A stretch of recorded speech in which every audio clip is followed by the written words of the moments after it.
Aujourd'hui, à l'émission, nous allons vous présenter le pays d'Israël, échantillon de l'humanité. Voilà le thème que nous aborderons aujourd'hui à l'émission, la parole vivante.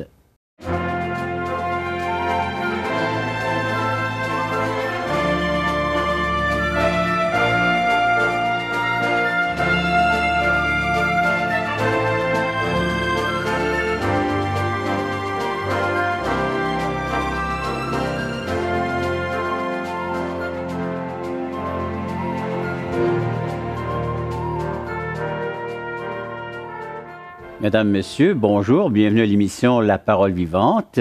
Le pasteur Jean Joly qui vous accueille.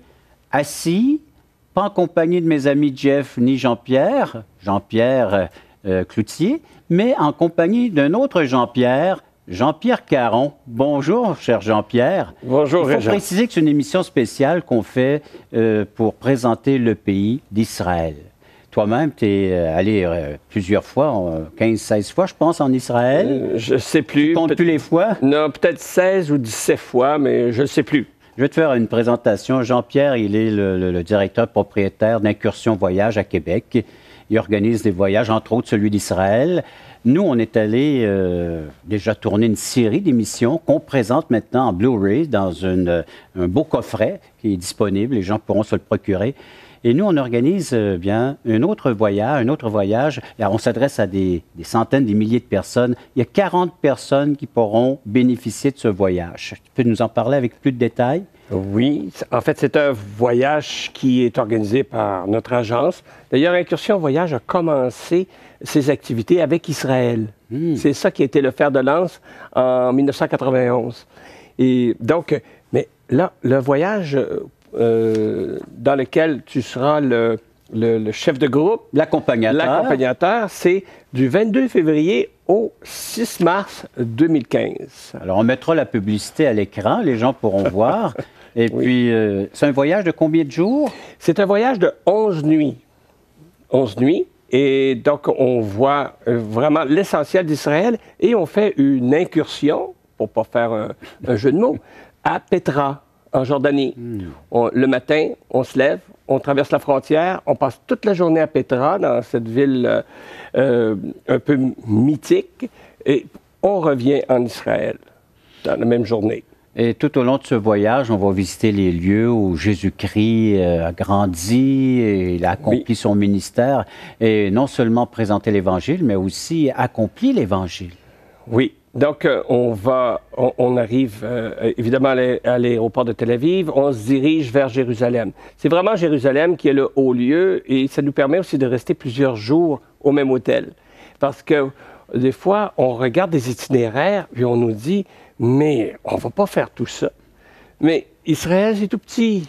On part, en fait, d'une extrémité à l'autre, c'est Jonquière à Drummondville, si on trace une ligne. Donc, les Québécois peuvent vraiment voir le trajet, là. Oui, mais c'est pour ça qu'on peut, tout en restant à Jérusalem, aller en mer Morte, revenir, Jéricho, revenir.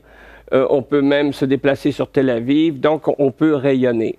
Mais quoi qu'on va séjourner en Galilée. Ça, c'est aux abords du lac. Aux abords du lac, à Tibériade, et on va faire notre tour de bateau sur le lac, qui est très intéressant aussi, où on peut chanter, prier sur le lac. Et ça revêt un aspect assez intéressant. Et de se retrouver sur les traces du Seigneur Jésus, les traces de l'Évangile, de les revivre ensemble, là où Jésus a marché sur ces eaux. Oui, mais on se retrouve exactement au même endroit. Et donc, pour nous, c'est vraiment un voyage intérieur en même temps. Parce qu'on voit souvent dans ces groupes-là les gens qui se retirent un petit peu à part, les gens qui réfléchissent, qui pensent à leur vie pendant ces voyages-là. Et on arrive souvent dans le désert du Negev, et puis un désert, c'est un désert, il n'y a rien, mais on se sent habité par un esprit. Quelque chose nous frôle, nous incite à la méditation, nous incite à revisiter notre spiritualité, mais quelle qu'elle soit. Oui. Mais évidemment, on va faire un voyage de gens qui croient en Jésus-Christ, qui croient en son message. Donc, c'est ça qu'on revisite. Donc, on peut avoir dans nos bagages les évangiles, une Bible, un Nouveau Testament et suivre le tracé. Oui. Et puis, comme tu dis, c'est pas seulement visiter des lieux, mais de retrouver l'esprit de l'Évangile. Oui, c'est intéressant de voir cet esprit, comment ça se manifeste. On parlait tout à l'heure du désert du Negev, la mer morte, comment les choses, pourquoi les choses ont été dites comme ça. Le En-Gedi, où David s'est réfugié, on voit cet îlot dans le désert. Et on peut imaginer toutes les scènes qu'on a pu voir dans l'Ancien Testament. Oui, parce que là, avec David, donc c'est l'accomplissement des prophéties, des promesses de Dieu à l'égard d'un peuple, d'une nation. Oui, tout à fait, tout à fait. Mais on voit tout le cheminement du peuple juif. Et puis, on se demande comment se fait-il que les Juifs sont retournés en Israël? Comment se fait-il que le seul peuple de l'Antiquité ayant vécu sur sa terre ait pu, après 2000 ans, retourner en Israël? Quand on dit que les peuples environnants, les Hittites, etc., et j'en passe, ont complètement été fondus dans la masse humaine, que les Égyptiens ne soient plus là. Les Égyptiens, la langue d'Égypte ancienne ne se parle plus. Mais alors qu'aujourd'hui, vous avez une langue très vieille qui est l'hébreu, qui était parlée par Moïse combien d'années avant Jésus-Christ, monsieur le pasteur? Je ne veux pas m'aventurer. Au moins 1000 ans. Hein? Oui, plus de 1000 ans. Plus de 1000 ans. Mais c'est une langue aujourd'hui qui est vivante. Et on regarde les manuscrits de la mer Morte qui datent, eux, de 700 ans avant Jésus-Christ. Et puis, on prend un enfant de 7 ans, un Israélien de 7 ans, il peut lire les manuscrits de la mer Morte. Mais il ne comprend pas ce qu'il lit. Jean-Pierre, on va inviter nos téléspectateurs à nous rejoindre. Ceux qui veulent plus de renseignements concernant le voyage au mois de février 2015. Et puis, s'ils veulent s'inscrire, il y a un numéro de téléphone qu'ils peuvent composer. Oui, s'ils veulent s'inscrire, c'est 1-800-667-2400. 1-800-667-2400. On va le mettre à notre écran. Oui. Puis les gens qui sont habitués à correspondre avec nous, voici nos coordonnées pour avoir plus de détails concernant le voyage, concernant le coffret Blu-ray de nos séries, notre série qui a été tournée l'an dernier aussi, concernant Israël et l'Évangile. Vous composez toujours le même numéro, 1-877-537-7647. Vous visitez nos sites espoir.ca, toutchrétien.com, et puis on va pouvoir correspondre ensemble. Après la pause, on va regarder, c'est assez étonnant de voir les liens qui nous ressemblent entre un Israélite et un Québécois. Et les Israéliens, ils ont des fêtes pour se souvenir. La fête de Pâques, c'est une fête de souvenance. Donc, et c'est un peuple qui aime fêter. C'est un peuple qui aime fêter. Oui, tout comme nous. Oui.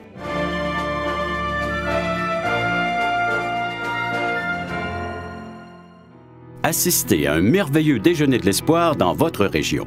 Un invité vous racontera comment Dieu a transformé sa vie et comment son cœur, souffrant, a trouvé une joie indicible en développant une relation personnelle et intime avec Dieu et son Fils Jésus-Christ. Des églises locales organisent de tels déjeuners dans plusieurs régions du Québec. Découvrez où et quand vous pouvez assister à un déjeuner de l'espoir dans votre région en visitant le site espoir.ca et en cliquant sur l'onglet « Déjeuner ».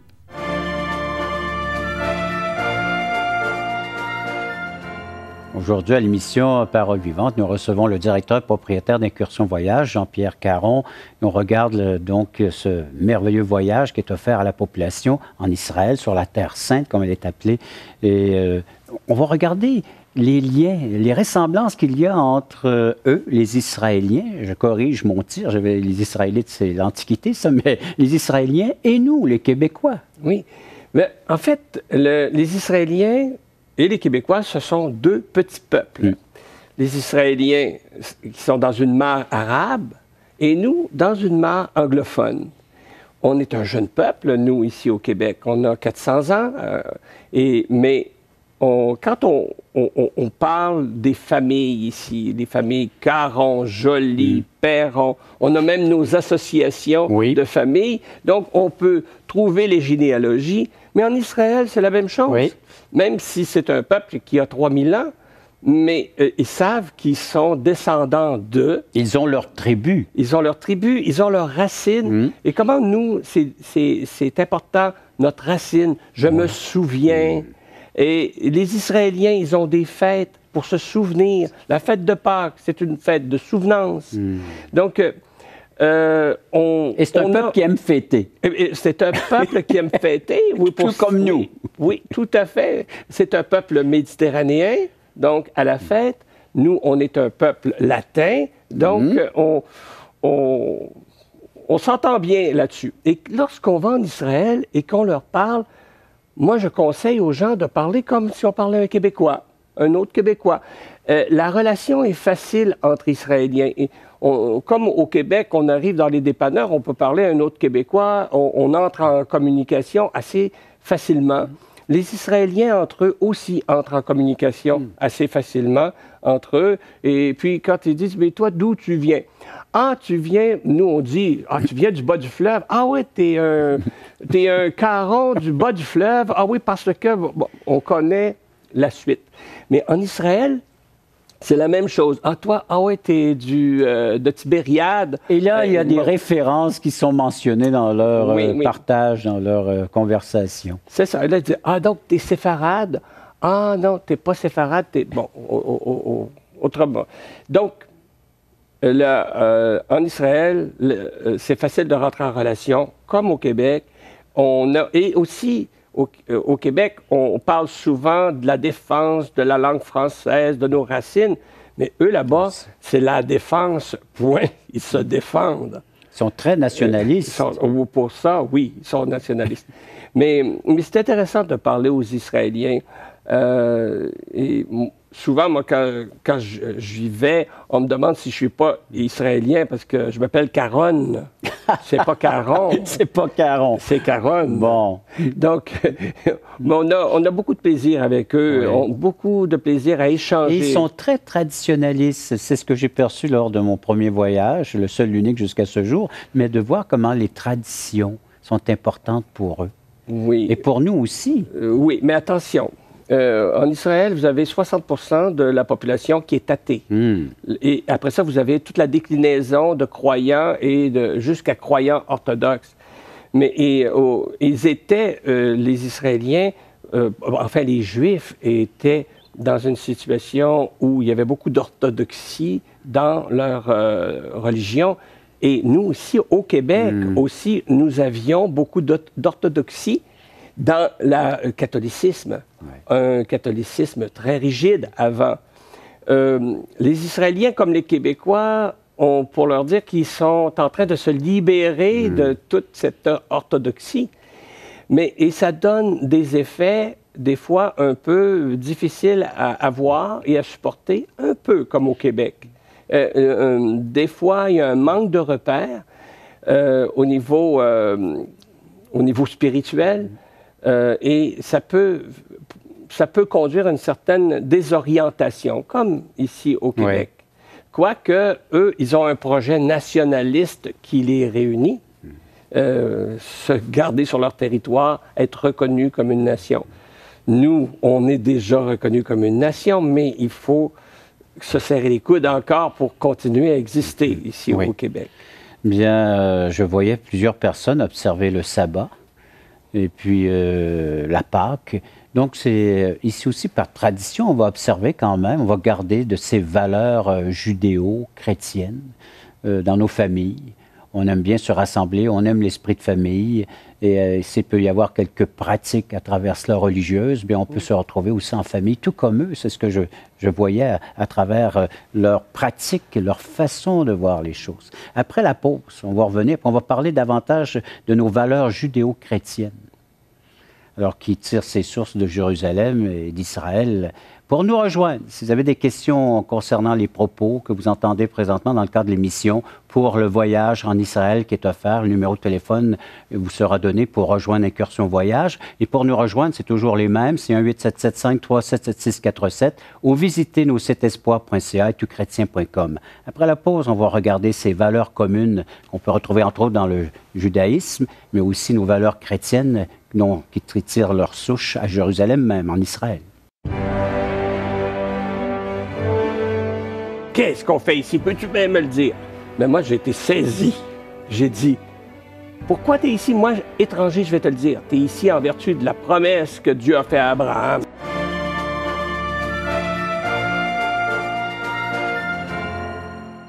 Voulez-vous combler le vide dans votre âme?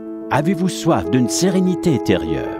La souffrance de votre cœur vous lasse-t-elle? Appelez dès maintenant pour recevoir gratuitement un évangile de Jean pour connaître l'amour de Dieu, un Nouveau Testament pour trouver des réponses à plusieurs de vos questions, le livre Destination finale pour comprendre la nécessité du salut et finalement la Bible et le salut qui nous explique comment recevoir Jésus. Contactez-nous à espoir.ca ou composez 1-877-l'Espoir.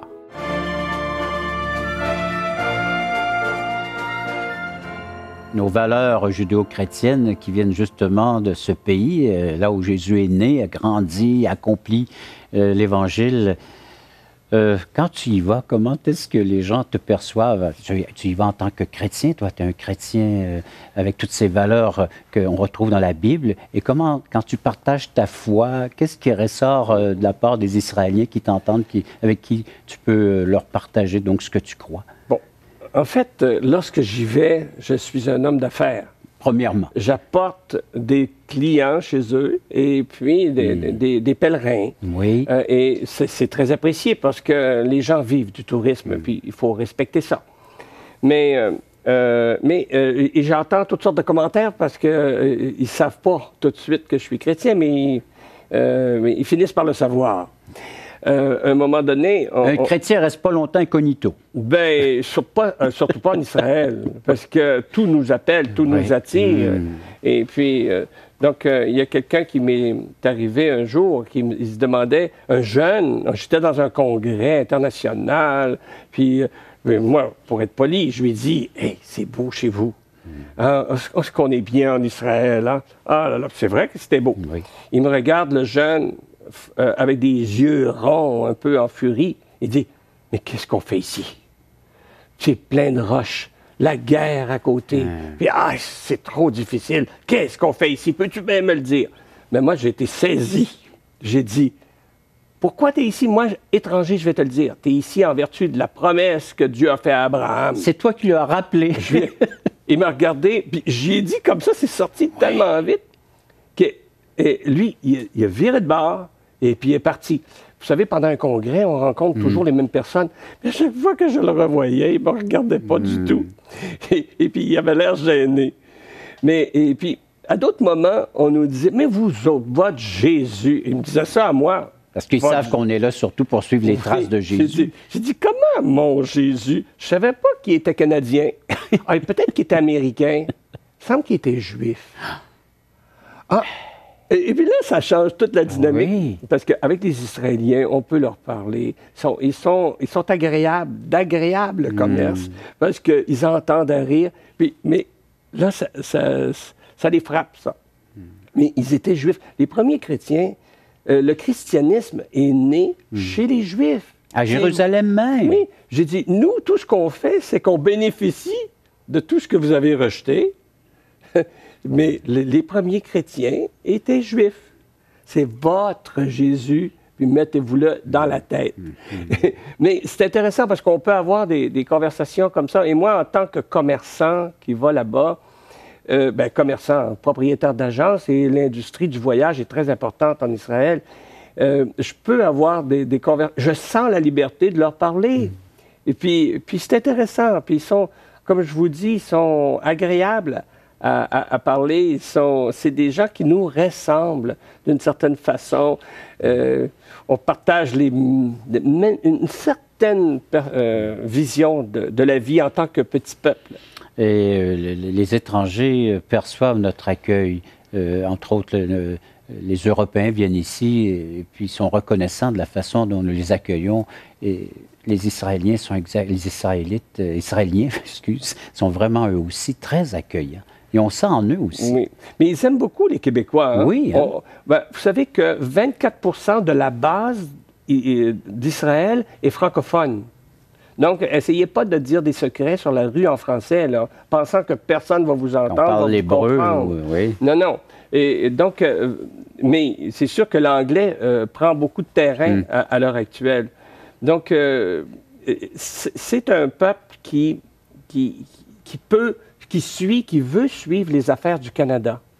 Et je me souviens, une fois, j'étais à l'aéroport de Tel Aviv, j'attendais mon avion, et quand Lucien Bouchard a été élu, je crois que c'était en 1994, où il est devenu le chef de l'opposition, tout d'un coup, je me retourne, j'entends Lucien Bouchard en arrière de moi, j'étais à l'aéroport de Tel Aviv. Et puis là, j'entends en hébreu la traduction simultanée qui passe par-dessus.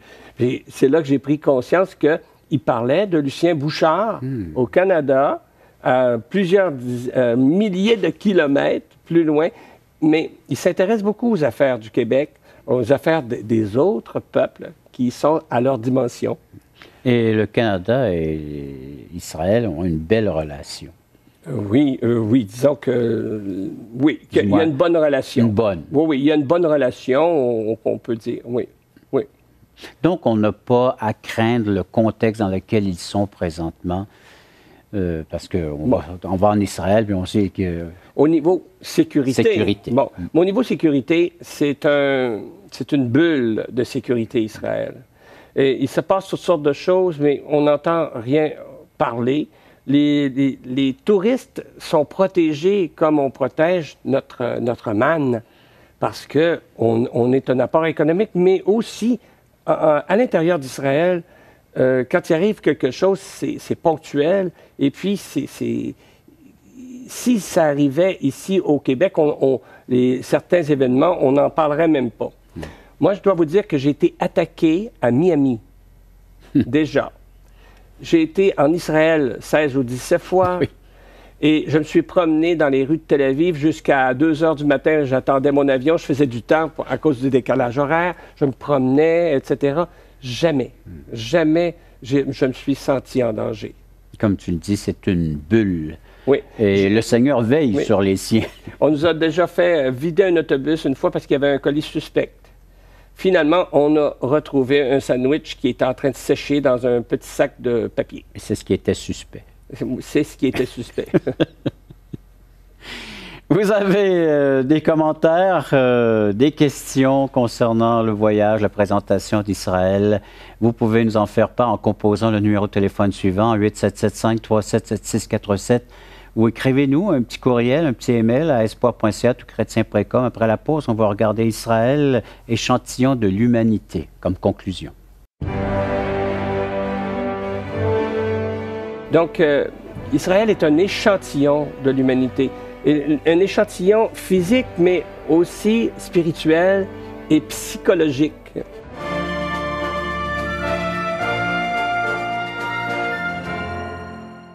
Espoirpourlecoeur.org aborde des problèmes que tous peuvent rencontrer un jour. Solitude, culpabilité, manipulation, rébellion et adultère. Chaque problème est clairement défini avec ses symptômes et ses caractéristiques. Des pistes de solutions sont données. Le but du site espoirpourlecoeur.org est d'encourager les chrétiens à s'entraider. Pour participer à l'une de nos conférences, consultez notre site espoirpourlecoeur.org.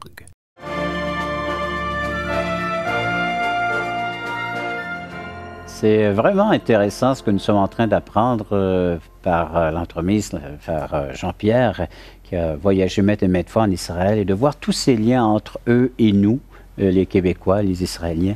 Et Israël, c'est ce bel échantillon de l'humanité. Tu peux nous en parler quelques minutes, à peine après ça, bien, on va réinviter les gens à s'inscrire au voyage. En fait, vous retrouvez de tout en Israël. Nous avons tous l'air israélien. Ça veut dire que si vous promenez tout seul dans Jérusalem, personne ne va vous dire « il est Canadien, il est étranger ». Non. À moins que vous vous promeniez la bouche toute grande ouverte là, autour des monuments. Non. Sinon, vous paraissez Israélien. Nous paraissons tous Israéliens parce que Israël est composé de plus de 100 nations de Juifs qui sont revenus suivant la grande prophétie. Et donc, Israël est un échantillon de l'humanité. Un échantillon physique, mais aussi spirituel et psychologique. Et lorsque vous détestez un Juif, ou un Israélien, en fait, vous vous détestez vous-même parce que vous vous reconnaissez à travers ces gens-là. Vous reconnaissez, vous avez des Juifs et des Israéliens complètement imbuvables, détestables. Vous en avez d'autres qui sont vraiment des amours. Vous avez envie de les prendre dans vos bras. Vous voyez les jeunes enfants qui sont beaux puis qui sont bien nourris ici. Les gens sont beaux là-bas. Et merci de nous rappeler que ce sont des Juifs qui sont nés dans d'autres continents, comme en Amérique du Nord, en Europe, et qui maintenant se retrouvent chez eux. Oui. Qui retournent chez eux. Oui, qui sont retournés chez eux suivant la grande prophétie et qui parlent des langues incroyables, de toutes les langues. Ils ont une langue nationale qui est l'hébreu, mais vous allez un peu partout, vous entendez toutes les langues. Donc, c'est un échantillon de l'humanité. C'est vraiment quand vous vous reconnaissez à travers les Juifs. Et je me demande des fois si ce qui est arrivé en Allemagne avec Hitler et tout ça, c'était pas un peu un miroir que les Juifs leur envoyaient d'eux-mêmes, des Allemands. Parce que quand on veut se débarrasser d'un Juif, c'est de nous-mêmes qu'on veut se débarrasser, ou de certaines choses qu'on n'aime pas en nous-mêmes. Donc, ça nous rapproche de notre humanité que de se rapprocher de ces Juifs qui sont une vitrine pour notre monde occidental, mais aussi pour le monde entier. C'est une vitrine. Merci beaucoup, Jean-Pierre. Et si vous voulez vous inscrire, avoir plus de renseignements concernant le voyage en Israël et à Petra, vous pouvez appeler. Quel est le numéro, Jean-Pierre, encore pour Incursion Voyage? Donc, c'est le 22 février au 6 mars 2015 au 1-800-667-2400. 1-800-667-2400. Ou vous pouvez appeler un 877-537-7647 ou écrivez-nous à espoirca-chrétien.com. Je serai votre accompagnateur et nous allons voir ensemble et revivre là où l'Évangile a non seulement été prêché, mais réalisé par Jésus-Christ. Merci Jean-Pierre, merci d'avoir été à l'écoute de cette autre émission de La Parole vivante.